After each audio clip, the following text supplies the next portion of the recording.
Good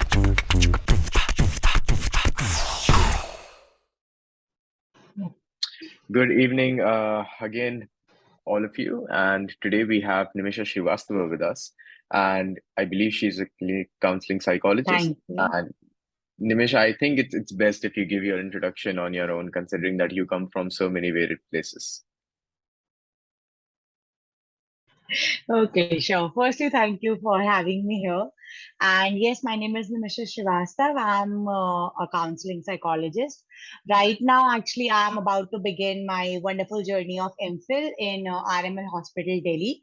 And I have been practicing as a counseling psychologist since 1 year. I have worked with various variety of clients, like with the kids and with the millennial population, with the adult population as well.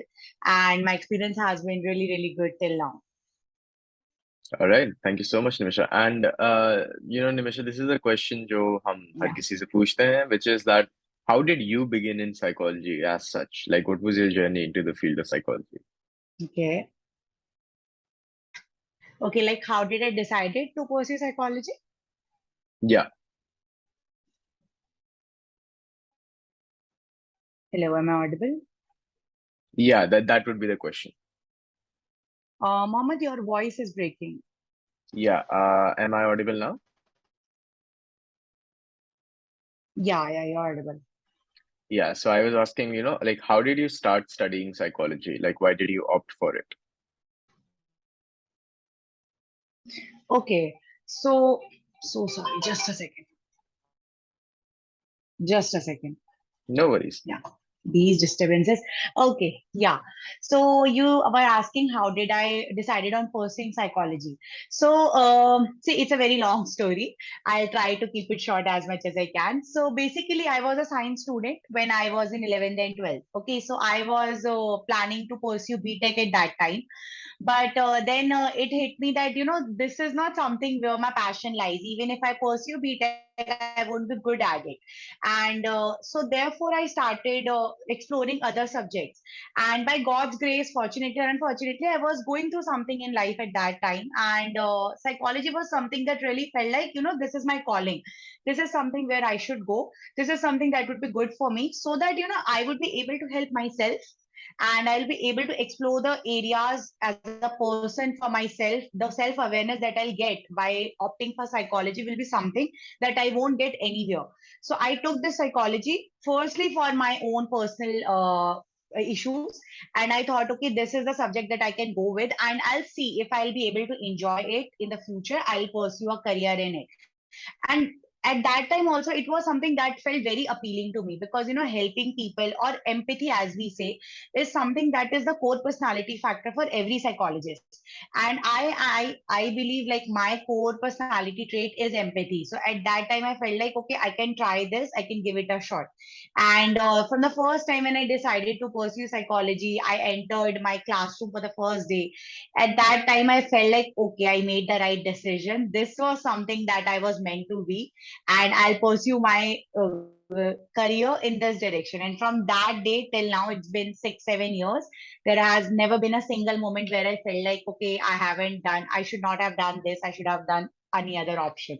So yeah, this was how I pursued, and how this was how I decided to be a psychologist. So when you decided, I'm pretty sure you may have faced some kind of setback as well. Like, थोड़ा सा pushback आता ही है लोगों Of से, society course, से. of course. So can you talk a Yes, little bit about how yes. you got over that? Okay. So yeah, as we know, even now, mental health awareness is not that much in India. Even now, people usually consider psychiatry as the first line of treatment and not psychology or psychotherapy. And even like from your family, from your relatives, from general in society, people are like, she's so good in studies. Why is she pursuing subject from humanities or arts? Take BTech or medical and pursue in that, of course, all of that. And then obviously the course of study is really long. So then people have apprehensions about that. So for me, my family was fortunately very supportive of the fact that I want to pursue this subject, because they were like, do that thing that makes you happy. Don't come under the pressure.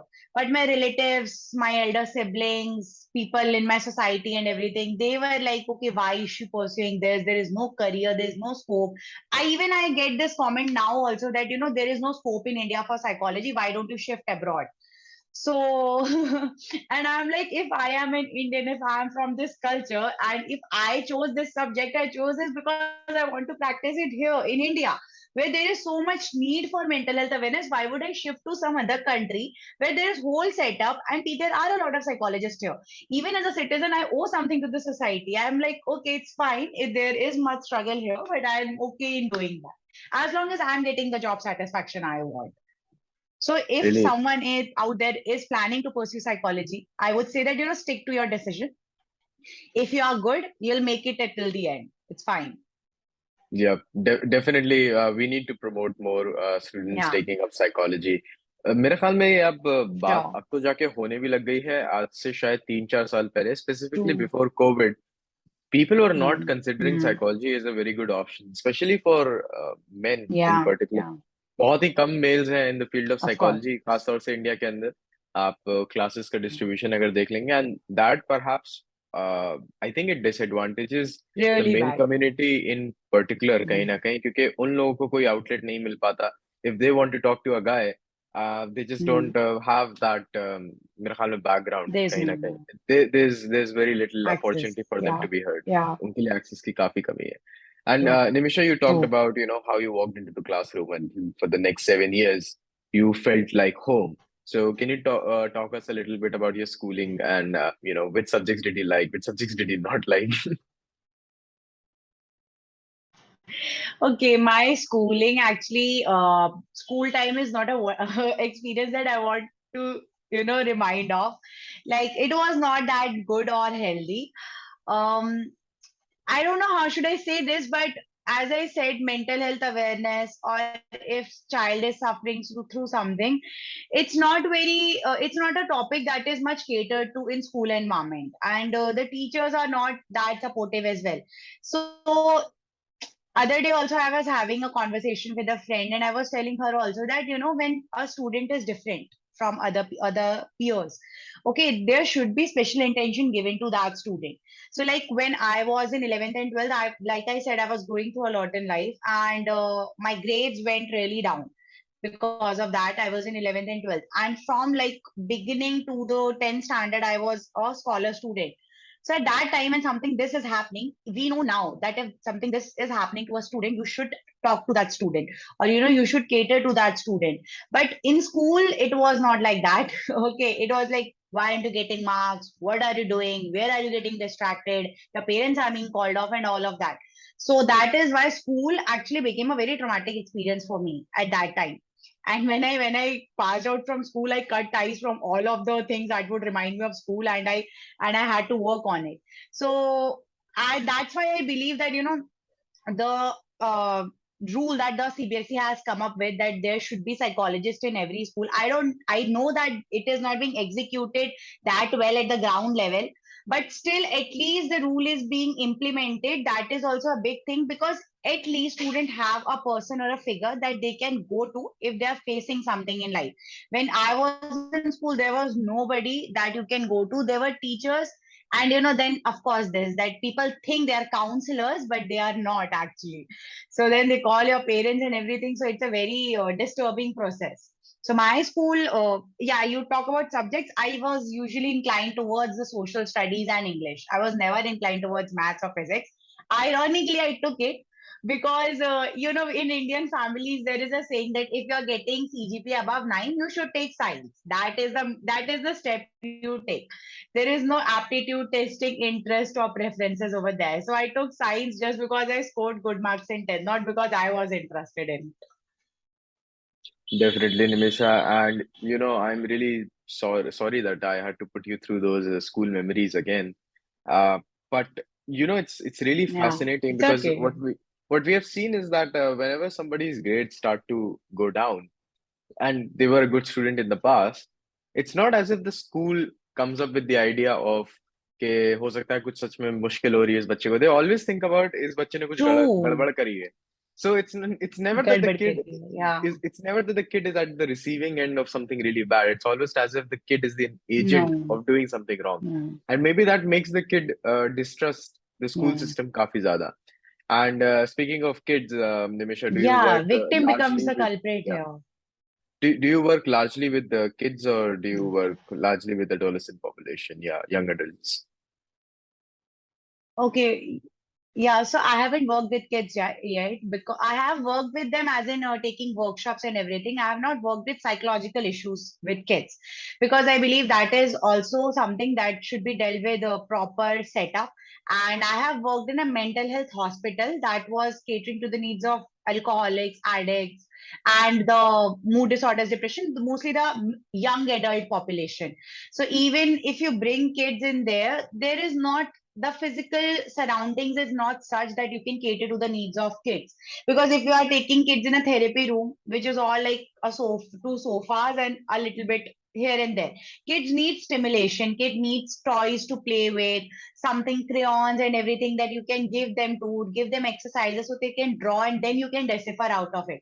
So I haven't worked with kids per se. When it comes to psychological issues, I have worked with adolescents and the young adults.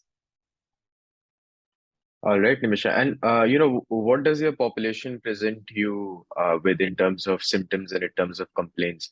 Like आपके जो भी population Okay. आती है आपके पास as patients, उनकी chief complaints क्या रहती होंगी usually?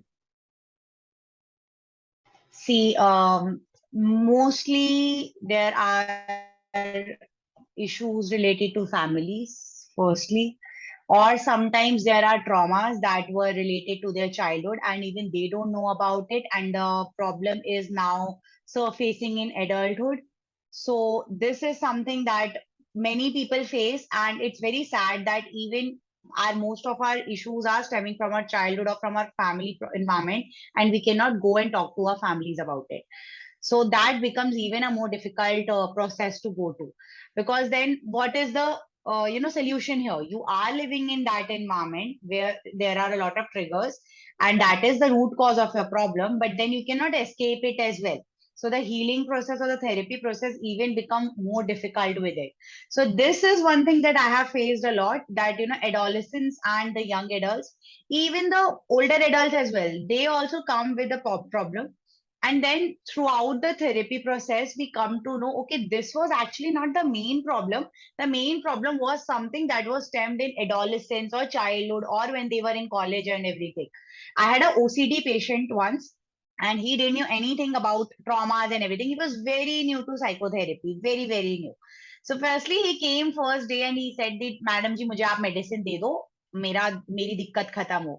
And then obviously we have to psychoeducate them for the first session, and then later on when we explored it, then we came to know that okay, his main issues, his obsessive thoughts actually stemmed when he was a kid, and it was because he had an overly strict father, and because of that he had to think a lot before taking even a single step. For example, before if he has to buy a 5 rupee notebook, he has to think it a lot, that okay, I have to go to my father and I have to ask for a 5 rupee notebook. What he'll ask, what I'll answer, is this my fault? This.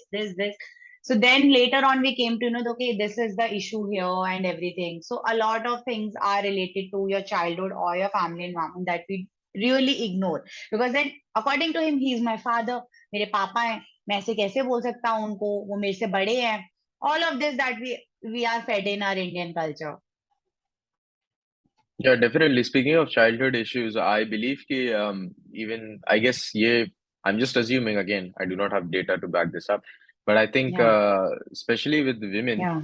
उनके साथ मेरे ख्याल में child sexual abuse के अगर cases होते हैं, then that may consolidate Of itself as course, of trauma course. and issues later on in life. Yeah, yeah, yeah. That's true. That these are the cases that we face a lot. I had a client, and for unfortunately, her mother and father died in COVID, and she came to me, and she has such a bad story. Like she got physically abused by one of her relatives after the death of her parents. And when she came out with it, people were victim shaming her as well. That, you are the one, you are defaming my husband, you're defaming my father, we are not going to talk to you, you take care of your own. And then obviously her family cut ties with her. And then she was living alone in an apartment here in Noida. So it was very sad to hear that. And similar cases with a lot of women. Lot of women go through the same cases, that they were sexually assaulted in childhood, and now they are facing issues with their boyfriends, with their husbands, or in general with male friends, male figures, etc. There are a lot of issues. Yeah. So, Nimisha, do these women do they are they consciously aware that this has happened, or they're not aware of it at all? And if they're aware of it, how are they functioning in their daily lives? Like, are they compartmentalizing this information? What are your clients usually doing when you find them? Okay. So see, it depends. I think around the age. Like if it happened when they were very little kids, then maybe sometimes they're not much aware about it, and then later on they realize, okay, this happened with me. Okay, but sometimes when you are adolescent or you are young adult and you know these stuff, then obviously you have the awareness. So it actually, you said about compartmentalizing, it happens. So these women, see, everyone has their own way, but I can tell you what really, it commonly what happens is people are aware about it, but they don't know the repercussions of it. For example, you have a trauma, but you don't know how it is surfacing in your real life. So, for example, people are having lots of breakups in relationship. Okay, then it come to know, like they have this understanding later on when they go in therapy, that okay, this is happening because this trauma happened to me in childhood, and because of that I have major trust issues with the person of opposite sex or opposite gender. And that is why I am getting trust issues in this relationship, and that is why my relationships are not working out here. The guy is not the problem here. My traumas are, which I am not able to even acknowledge or identify. Okay, sometimes you are not able to get into a room full of males. So I had a client, and my hospital was a staff majorly dominated by males. She came to the reception, and then to my therapy room, and she said that, when I entered this hospital, I got so much anxiety because it was surrounded by males only. And then when I got to know, okay, the psychologist here is the female, then I was assured that okay, now I'll be fine.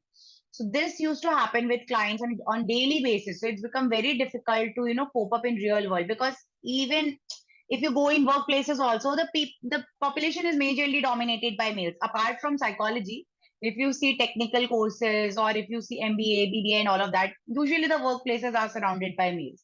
So it becomes very difficult for the client to deal with it. Speaking of clients, Nimisha, what does a first session with you look like? Like, अगर एक client आता है आपके पास, तो पहले एक, दो, तीन या चार sessions में, like, what is the process? If somebody is watching this and they want to avail your services, Okay. then what does it look like?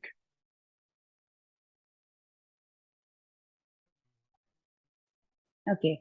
So firstly, people have this misconception about therapy, that you will go to the therapist and therapist will give us a solution. Okay, it's not that.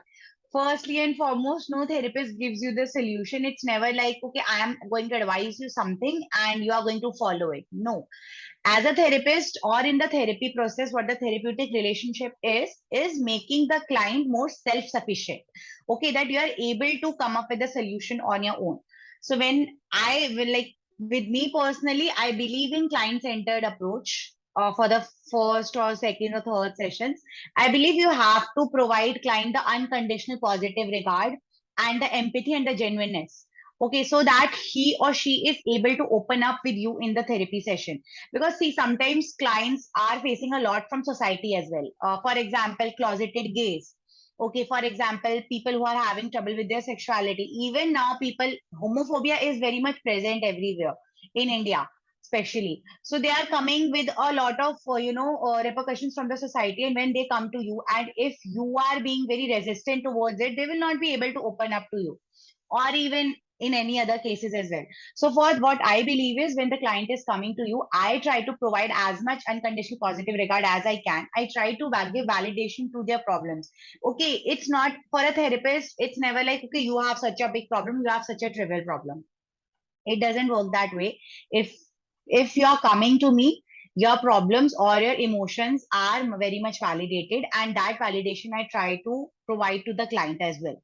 And then firstly, psychoeducation is very important, so that client knows what kind of path he is or she is getting into.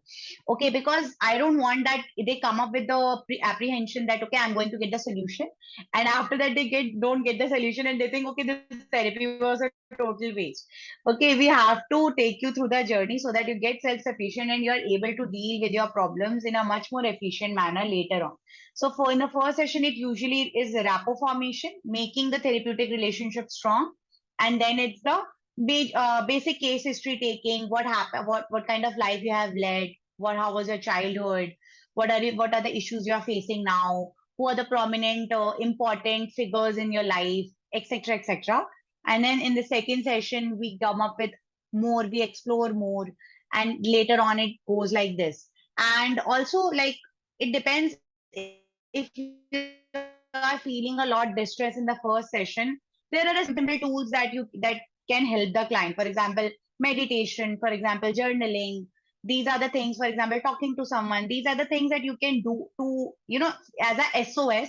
But then later on, as a therapy proceeds, you come up with the different kinds of intervention according to how the client is and what are his strengths and his weaknesses. So this is how the therapy goes. Definitely, Nimisha. And as a final question, um, if somebody is watching this and they're perhaps not in a place where they need therapy yet, but they can land into that place, Yeah, kahin na kahin, like they're still in like a beach wala yeah, phase, kahin na kahin, like they're not very far down along the road, yeah, sure. like and they're also not feeling very good as well. Are there any protective measures that these people can take, taki they can prevent their mental health from deteriorating and perhaps even improve it? Okay. Okay. So in that case, firstly, as we say that, for keeping a healthy body, you should have a physical health routine. People go to gym, people go to walk and everything. In the same manner, for keeping your mental health healthy, you should have a mental health routine as well. Okay. No matter if you're going through something, if you're not going through something, just for a preventive measure, you should have a mental health care routine in your daily life. In that case, you can obviously explore through yourself that what kinds of things give you satisfaction and peace and what makes you happy, so that you can inculcate those things in your daily lifestyle. Okay. For example, there are people who are working in jobs that require 22 hours of work, 21 hours of work, 18 hours of work. And mostly with this COVID and this remote culture, there is no work-life balance now. Okay, people are just waking up, they're working, and then they're going to sleep, and then they're waking up and they are working. So in those cases, burnout can be very frequent, loneliness can be very frequent. Okay, shifting from your parents, or the feeling of drifting away, drifting apart. FOMO is very, very prominent in these times with Instagram and everything. So for those cases, you need to spend time with yourself as well, so that you know what things you want in life. So firstly, I would say that, inculcate one thing or two things that makes you happy daily in your lifestyle. Be it anything, be it walking, be it listening to music, be it dancing, speaking to someone, journaling, writing, anything you want. So firstly, do that. And then, of course, I would say mindfulness is a great practice here. I'm a big practitioner for it. Mindfulness is something that you can do, and we have now facility of guided meditation and everything very easily through digital phones and laptops, etc. You can do that.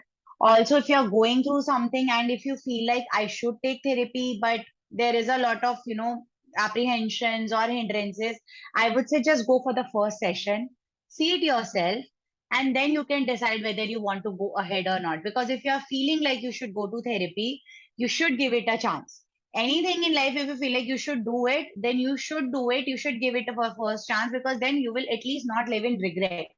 that okay, I should have done that, I should have taken therapy, or many a times I have thought about taking therapy, but I'm not taking it and everything. So you should go once for the therapy so that you know what is in it for you. Definitely, Nimisha. Thank you so much for being on this podcast with us. And I hope that the viewers found it really, really Thank you. entertaining. And I hope that they find your golden nuggets of information really, really insightful and helpful for them as well. वो अपनी खुद की जिंदगी में इसको apply करके improve कर पाए. Once again, thank you so much. Sure, sure.